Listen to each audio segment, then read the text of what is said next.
കൊല്ലത്ത് അഞ്ചലിൽ ഈയിടെ ഒരു അപൂർവമായ മോഷണം നടന്നു.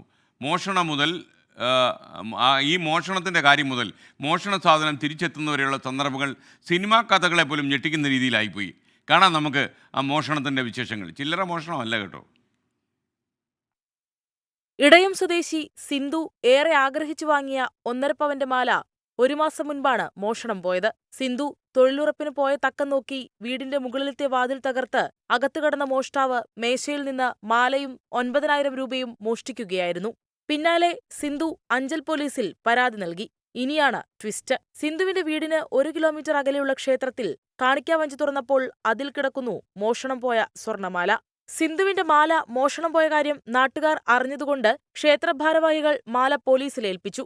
സിന്ധു സ്റ്റേഷനിലെത്തി മാല തിരിച്ചറിഞ്ഞു. കോടതി നടപടികൾക്ക് ശേഷമേ മാല തിരികെ ലഭിക്കുകയുള്ളൂ. എങ്കിലും മാല തിരിച്ചു കിട്ടിയതിന്റെ സന്തോഷത്തിലാണ് സിന്ധു. മാല തിരിച്ചു കിട്ടിയതുപോലെ പണവും തിരികെ കിട്ടിയാലോ എന്ന പ്രതീക്ഷയിലാണ് സിന്ധു. മോഷ്ടാവ് എന്തിനാണ് മാല ക്ഷേത്രത്തിലെ കാണിക്കവഞ്ചിയിൽ കൊണ്ടുവന്നിട്ടതെന്ന സംശയത്തിലാണ് നാട്ടുകാർ. 24 കൊല്ലം. അഞ്ചലിലെ ഈ മോഷണ വിശേഷം കേട്ടല്ലോ, എന്തായാലും കൊള്ളാം.